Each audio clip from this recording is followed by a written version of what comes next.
Terima kasih, Engku. Waalaikumsalam warahmatullahi. Hayati, kau telah memberi kekuatan padaku untuk berani menyatakan yang sebenarnya. Saya mencintaimu, Hayati. Saya telah jatuh hati kepadamu. Balasan suratmu sangat kutunggu, Hayati. Zainuddin.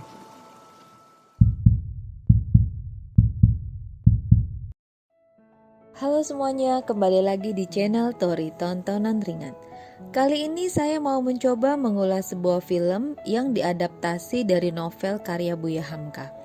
Sebuah film yang akan memorable, menyajikan cerita yang kompleks, apik, bermakna, dan mengesankan. Sebuah film Indonesia yang membanggakan dan sangat baik untuk ditonton. Film tersebut berjudul Tenggelamnya Kapal Van der Wijk pada tahun 2013. Film yang akan membuat berlinang air mata bagi para penontonnya. Yuk, kita langsung aja pada pembahasan filmnya.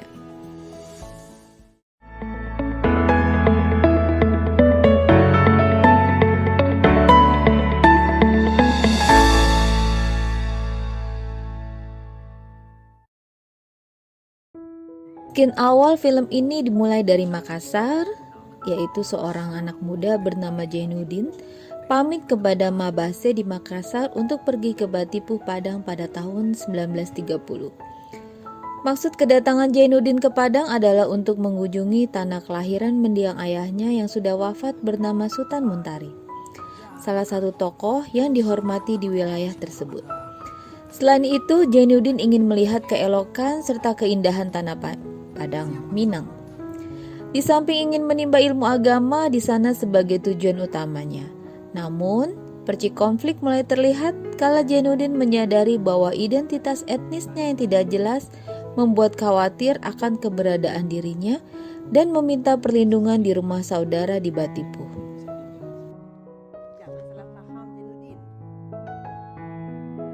Lambat laun Zainuddin muda ini mulai mengenal, belajar, dan bergaul dengan teman sebayanya di sana. Setelah beberapa bulan di sana, ia melihat seorang gadis muda cantik yang sedang naik delman.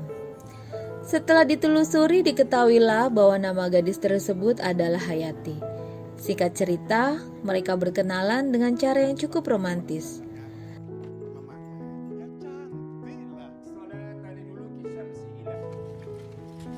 Mereka bertukar surat dan benih-benih cinta pun tumbuh. Adegan yang menceritakan jalinan kasih dirasa cukup cepat sejak awal Zainuddin melihat Hayati untuk pertama kalinya.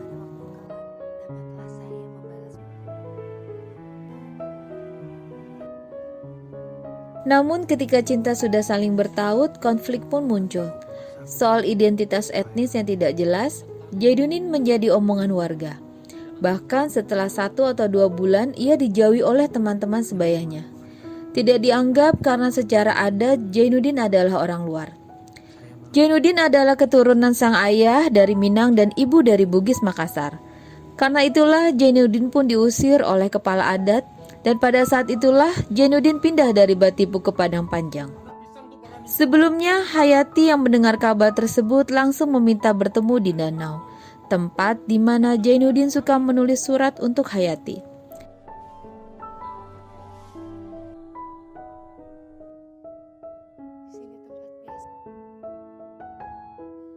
Di situ mereka membuat janji untuk bertemu kembali, merajut cinta agar jadi satu nantinya. Adegan ini cukup lama dan dialog yang dibangun pun sangat indah. Backsound lagu Niji yang berjudul Sumpah dan Cinta Matiku juga bagus melatari adegan ini.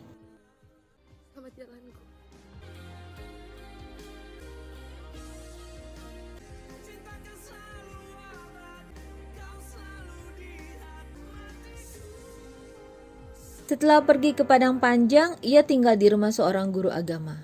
Mulai dari sini, cerita mulai hidup. Setelah ada skin yang cukup serius, kita disuguhkan oleh dibuat terpingkal oleh Banyulan Muluk sebagai anak yang dikatakan badung dan seorang pengangguran. Lucu sekali adegan yang melibatkan dirinya.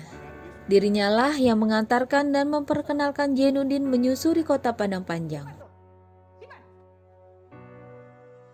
Berita gembira pun muncul, ada kabar dari Hayati bahwa dirinya pun ingin berkunjung ke Padang Panjang.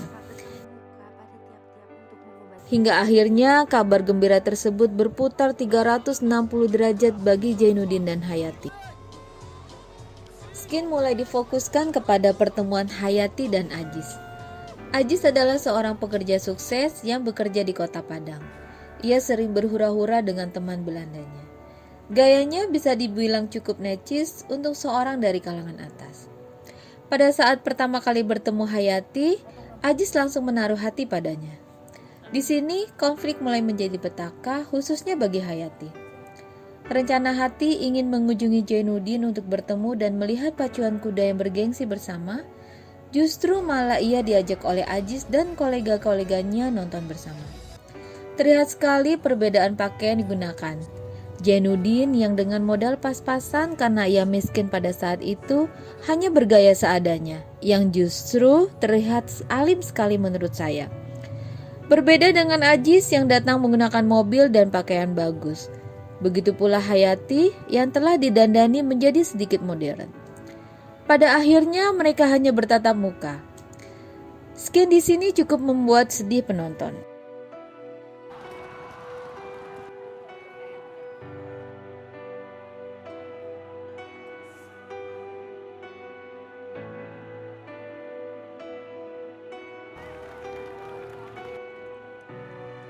Konflik yang menjadi malapetaka, khususnya bagi Hayati yang tidak hanya sekedar tidak dapat bertemu dengan Jainuddin saja. Masalah yang kemudian muncul adalah upaya Ajis yang bergelimang harta serta keturunan Minang asli dan Jainuddin sebagai pemuda rantau yang miskin, tidak punya uang sepeser pun, identitas etnis Minang Bugis yang dipermasalahkan kaum adat Minang untuk melamar nikah Hayati.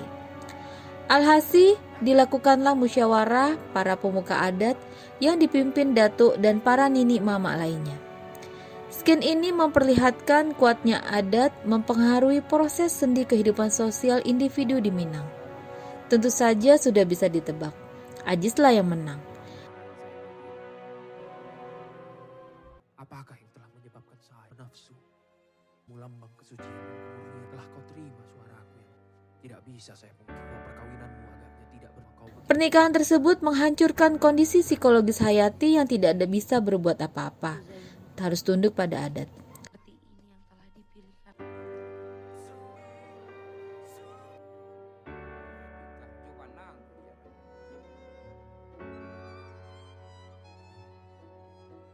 Begitupun Jainuddin yang kemudian jatuh sakit oleh kabar tersebut. Kedatangan Hayati yang menjenguk Jainuddin setelah menikah dengan Ajis makin memperparah situasi. Saat Hayati datang, Jainuddin seperti orang yang mengigau sambil memegang tangan Hayati. Ia mengajak Hayati menikah. Hingga di tengah-tengah kekacauannya mengigau, Jainuddin sadar bahwa tangan perempuan yang sedang ia pegang adalah tangan seorang wanita yang sudah menikah. Adegan ini membuat para menonton sulit untuk tidak menitikkan air mata, bersimpati pada guncangan jiwa Jainuddin. 2 bulan lamanya Jainuddin terbaring di kasur, sakit dan terguncang jiwanya akan kesepian dan kemelaratan. Guncangan jiwanya bukan tanpa sebab dan berlebihan. Sejak kecil, Jainuddin sudah menjadi anak yatim piatu, sendiri, miskin, dan melarat pula. Ditambah kisah cintanya dihianati oleh perempuan yang justru memberinya janji untuk bertemu kembali. Janji untuk mencinta sehidup semati. Perempuan yang memberinya harapan untuk menjadi lelaki yang kuat. Namun pada akhirnya, sosok Bang Muluk muncul memberinya harapan, mengisi kekosongan hatinya menjadi sahabatnya. Bang Muluk memberinya pencerahan untuk move on. Akhirnya, Jainuddin memutuskan untuk merantau ke Batavia. Kebetulan Bang Muluk memiliki kenalan seorang penerbit di Batavia. Di sini pula Skin yang menunjukkan kisah persahabatan seperti dialog Jainuddin Bang Muluk. Sahabat sejati sampai mati. Mulai dari sini nasib mereka berdua berubah. Setibanya mereka, Jainuddin dan Muluk di Batavia mulai diperkenalkan oleh kata-kata kapal Van der Wijk yang disebut-sebut kapal pesiar yang mewah buatan Feyenoord. Saat itu pula lah ada orang dari bagian penerbit yang suka dengan kisah hikayat yang dikarang oleh Jainuddin dan layak diterbitkan di koran sebagai cerita bersambung. Nasib baik pun berpihak pada si anak rantau dan sahabatnya ini. Ia ditawari untuk menjadi seorang penulis yang kemudian diberi fasilitas mesin tik, kertas dan ruang. Bang Muluk menjadi sahabat setia yang mengurusi segala hal yang berkaitan dengan Jainuddin. Lambat laun tulisannya di koran ternyata mempengaruhi banyak orang, hingga cerita hikayatnya dibuat menjadi sebuah buku yang berjudul Terusir. Cerita hikayat tersebut sontak digandrungi dan membuat galau halayak luas. Di bukunya ia menggunakan nama samaran yaitu Tuan Zabir namanya. 2 tahun kemudian, nasib baik untuk kedua kalinya datang menghampiri si anak rantau yang alim dan baik hati itu. Ia ditawari untuk mengurus kantor penerbitan yang terbengkalai di Surabaya. Sekarang ia mulai membenahi tampilannya, tentu saja atas dorongan dan arahan Bang Muluk, dan bisa membeli mobil. Pada tahun 1932, Jainuddin mengelola kantor penerbitan Pustaka Rakyat di Surabaya.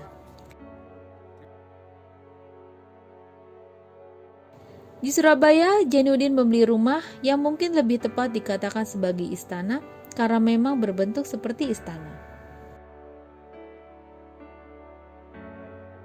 Bagaimana dengan kehidupan Hayati dan Ajis di Padang Panjang? Sangat suram. Kehidupan mereka kian tak ada kebahagiaan.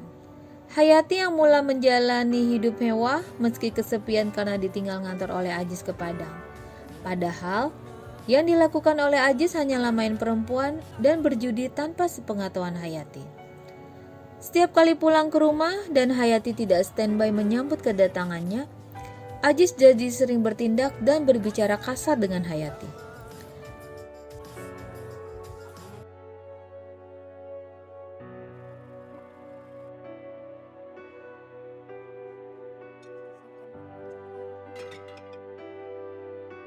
Singkat cerita, Ajis mengajak Hayati untuk pindah ke Surabaya karena kabarnya ada kenaikan pangkat jabatan Ajis dan disuruh mengurus kantor pula di Surabaya. Disinilah sosok Ajis yang sebenarnya mulai diperkenalkan. Watak kesombongan dan kekasarannya mulai menguat. Hal ini ditandai oleh seringnya ia berbicara kasar kepada Hayati. Puncaknya, Ajis marah besar karena Hayati sering baca buku Terusir, meski keduanya belum tahu bahwa buku tersebut karangan Jainuddin.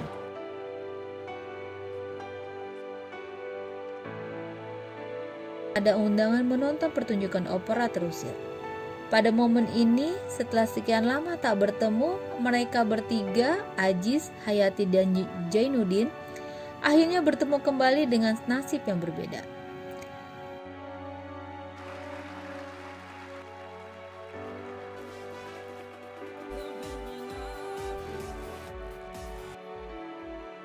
Yang membuat terpingkat adalah ketika dialog Jainuddin menyapa mereka, khususnya Hayati. "Halo Jainuddin, sahabatku, lama kita tak jumpa." Dan halo pula orang Kayoni, bertanah menyindir Hayati. Hayati hanya bisa tertunduk malu karena merasa tidak enak akan semua yang terjadi di antara mereka. Momen tersebut ternyata digunakan oleh Ajis untuk mendekati Jainuddin untuk meminjam uang, membayar semua hutang-hutang judinya selama ini.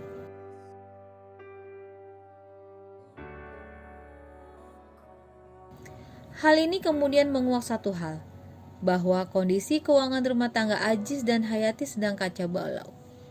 Ditunjukkan oleh Skin, ada sekelompok orang menagih utang berlokat Jawa datang dan menyita habis barang di rumah mereka.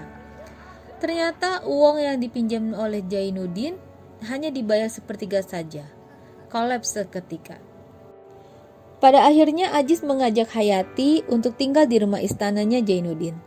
Tentu dengan senang hati Jainuddin menerima, meski sikapnya menjadi dingin kepada Hayati karena masih menyimpan benci dan luka cintanya. Jainuddin pun melarang siapapun masuk ke ruang kerjanya kecuali Bang Muluk. Hampir sebulan lamanya mereka menumpang, dan tiba-tiba Ajis jatuh sakit akibat depresi dan merasa tidak enak kepada Jainuddin. Ketika sudah pulih, Ajis meminta maaf kepada Jainuddin bahwa selama ini sudah bersikap semena-mena dan memandang rendah Jainuddin. Sejak saat itu, Ajis berusaha insaf dan berupaya merantau lagi, meski sempat dicegah oleh Jainuddin. Namun, keputusan sudah bulat. Ajis lebih memilih ingin merantau dan kembali mencari pekerjaan dan memohon Jainuddin agar Hayati bisa tetap tinggal selama ia mencari pekerjaan. Jainuddin pun akhirnya setuju. Namun ia berpesan kepada Aziz, "Aku hanya berpesan, ubahlah haluan hidup." Pesan tersebut sangat bijak dan menyentuh dalam film ini.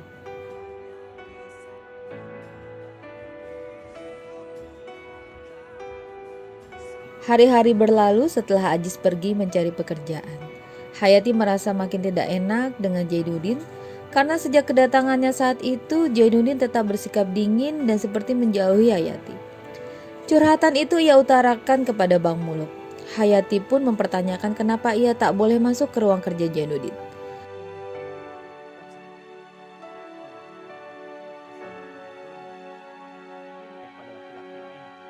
Akhirnya Bang Muluk pun menceritakan keseluruhannya kepada Hayati. Sampai-sampai Hayati pun miris mendengarnya. Hingga pada akhirnya Bang Muluk memperbolehkan Hayati masuk ke dalam ruang kerja Jainuddin dan Hayati merasa terpukau oleh keindahan di dalamnya. Sampai pada akhirnya Bang Muluk menarik suatu kain yang menutupi sebuah lukisan sangat besar. Lukisan tersebut adalah Hayati. Scan ini cukup membuat saya merinding saat menontonnya.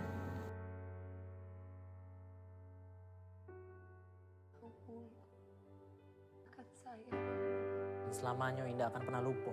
Dia masih ada, Bang Muluk. Menumpang di rumahnya sekarang ialah sahabatnya. Hormati Enci sebagai istri orang lain.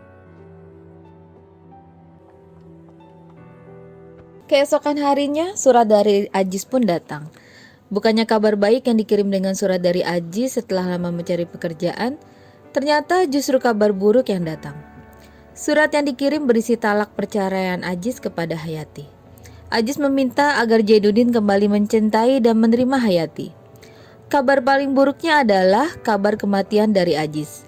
Ia meninggal di sebuah kamar di sebuah hotel. Ia meninggal akibat overdosis obat. Setelah didera berbagai peristiwa pilu, akhirnya Hayati memberanikan diri untuk menanyakan langsung kepada Jainuddin tentang sikapnya yang berubah drastis kepadanya. Dan ia pun menanyakan apakah cinta bisa terajut kembali setelah semua yang terjadi. Pada saat inilah skin di mana Jainuddin meluapkan segala curahan emosinya di depan Hayati. Kurang lebih seperti inilah kutipan dari dialog tersebut. Zainuddin, saya sudi menangguh segenap cobaan yang menimpa diriku. Asalkan kau sudi memaafkan segenap kesalahanku. Maaf, kau regas segenap pucuk pengharapanku. Kau patahkan, kau minta maaf. Mengapa kau jawab aku sekejam itu, Zainuddin? Sudah hilangkah tentang kita dari hatimu? Janganlah kau jatuhkan hukuman. Kasihanilah perempuan yang ditimpa musibah berganti-ganti ini. Iya, demikianlah perempuan. Dia hanya ingat kekejaman orang kepada dirinya walaupun kecil. Dan dia lupa kekejamannya sendiri pada orang lain padahal begitu besarnya. Lupakah kau siapakah di antara kita yang kejam? Bukankah kau yang telah berjanji ketika saya diusir oleh Nini mamamu? Karena saya asalnya tidak tentu. Orang hina dina tidak tulen Minangkabau. Ketika itu kau antarkan saya ke simpang jalan. Kau berjanji akan menunggu kedatanganku berapapun lamanya. Tapi kemudian kau berpaling yang lebih gagah. Kaya raya, berbangsa, beradat, berlembaga, berketurunan. Kau kawin dengan dia. Kau sendiri yang bilang padaku bahwa perkawinan itu bukan paksaan orang lain. Tetapi pilihan hati kau sendiri. Hampir saya mati menanggung cinta Hayati. 2 bulan lamanya saya tergeletak di tempat tidur. Kau jenguk saya dalam sakitku. Menunjukkan bahwa tangan kau telah berinang. Bahwa kau telah jadi kepunyaan orang lain. Siapakah di antara kita yang kejam, Hayati? Saya kirimkan surat-surat meratap menghinakan diri, memohon dikasihani. Tiba-tiba kau balas saja surat itu dengan suatu balasan yang tersudu di itu. Tak termakan di ayam. Kau katakan bahwa kau miskin, saya pun miskin. Hidup tidak akan beruntung kalau tidak dengan uang. Karena itu kau pilih kehidupan yang lebih senang. Mentereng, cukup uang, berenang di dalam emas bersayap uang kertas. Zainuddin, Siapakah di antara kita yang kejam, Hayati? Siapakah yang telah menghalangi seorang anak muda yang bercita-cita tinggi menambah pengetahuan, tetapi akhirnya terbuang jauh ke tanah Jawa ini? Hilang kampung dan halamannya, sehingga dia menjadi seorang anak kumidi yang tertawa di muka umum, tapi menangis di belakang layar. Zainuddin. Tidak, Hayati, saya tidak kejam. Saya hanya menuruti katamu. Bukankah kau yang meminta di dalam suratmu supaya cinta kita itu dihilangkan dan dilupakan saja, diganti dengan persahabatan yang kekal? Permintaan itulah yang saya pegang teguh sekarang. Kau bukan kecintaanku, bukan tunanganku, bukan istriku, tetapi janda dari orang lain. Maka itu, secara seorang sahabat, bahkan secara seorang saudara, saya akan kembali teguh memegang janjiku dalam persahabatan itu. Sebagaimana teguhku dahulunya memegang cintaku. Dengan segenap ridho hati ini, kau kubawa tinggal di rumahku untuk menunggu kedatangan suamimu. Tetapi kemudian, bukan dirinya yang kembali pulang, tetapi surat cerai dan kabar yang mengerikan. Maka itu, sebagai seorang sahabat pula, kau akan kulepas pulang ke kampungmu, ke tanah asalmu, tanah Minangkabau yang kaya raya, yang beradat belembaga, yang tak lapuk di hujan, tak lekang di panas. Ongkos pulangmu akan saya beri, demikian pun uang yang kau perlukan. Dan kalau saya masih hidup, sebelum kau mendapat suami lagi, insya Allah, kehidupanmu selama di kampung akan saya bantu. Itukah keputusan yang kau berikan kepadaku? Bukankah kau telah termasyhur di mana-mana? Seorang yang berhati mulia. Tidak, saya tidak akan pulang. Saya akan tetap di sini bersamamu. Biar saya kau hinakan, biar saya kau pandang sebagai babu yang hina. Saya tak butuh uang berapapun banyaknya. Saya butuh dekat dengan kau, Zainuddin. Saya butuh dekat dengan kau. Tidak. Pantang pisang berbuah dua kali. Pantang pemuda makan sisa. Kau mesti pulang kembali kepadamu. Biarkan saya dalam keadaan begini. Jangan mau ditumpang hidup saya. Orang tidak tentu asal. Negeri Minangkabau beradat. Sekian curhatan emosinya selama ini sangatlah menguras emosi penonton. Dialog yang dibangun sangatlah lugas oleh Zainuddin untuk menyampaikan kepada Hayati. Itu tandanya Zainuddin telah menutup pintu hatinya kepada Hayati secara terang-terangan. Zainuddin pun menyarankan Hayati untuk pulang ke kampung halaman ke Batipu dengan menggunakan kapal Van der Wijk.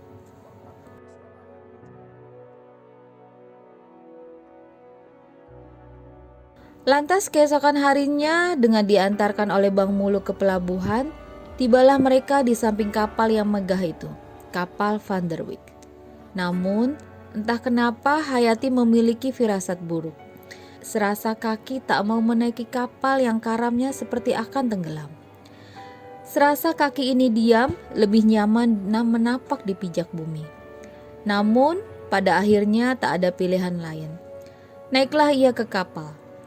Sebelum benar-benar pergi, Hayati memberikan sepucuk surat kepada Bang Muluk yang isinya kesungguhan, keteguhan, dan kekonsistenan hatinya kepada Zainuddin. Hidupnya dicurahkan, mati pun ingin bersama Zainuddin.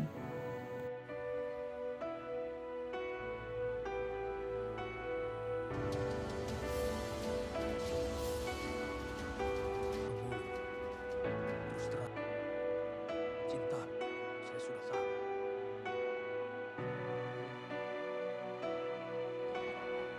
Namun takdir berkata lain.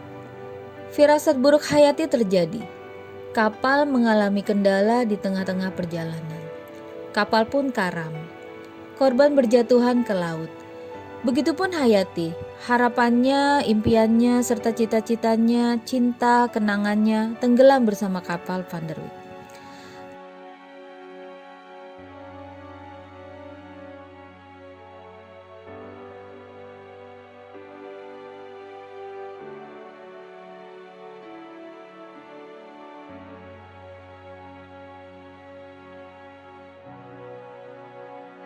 Jainuddin dan Bang Muluk yang mengetahui kabar itu bergegas naik mobil seharian untuk melihat keadaan Hayati. Takdir akhirnya memberi menit-menit terakhir mempertemukan kembali janji kepada sang kekasih.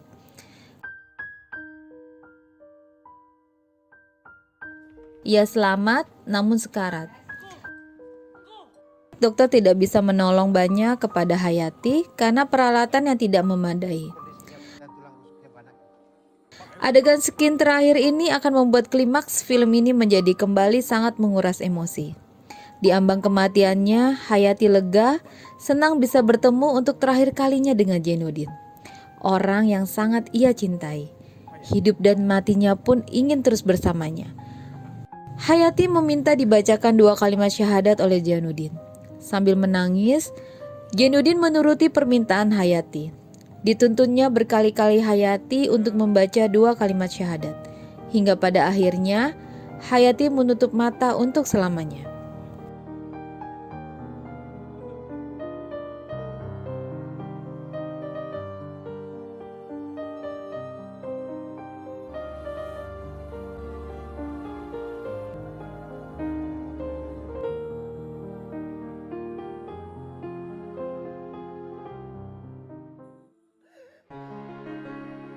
Di akhir cerita, Skin diganti menjadi kepedihan yang mendalam dengan membacakan ayat suci Al-Quran di kuburan Hayati pada beberapa waktu. Menuju akhir film, Jainuddin kemudian terlihat sangat sibuk mengetik di mesin ketik. Menulis seharian lembar per lembar, hingga menjadi satu naskah tulisan.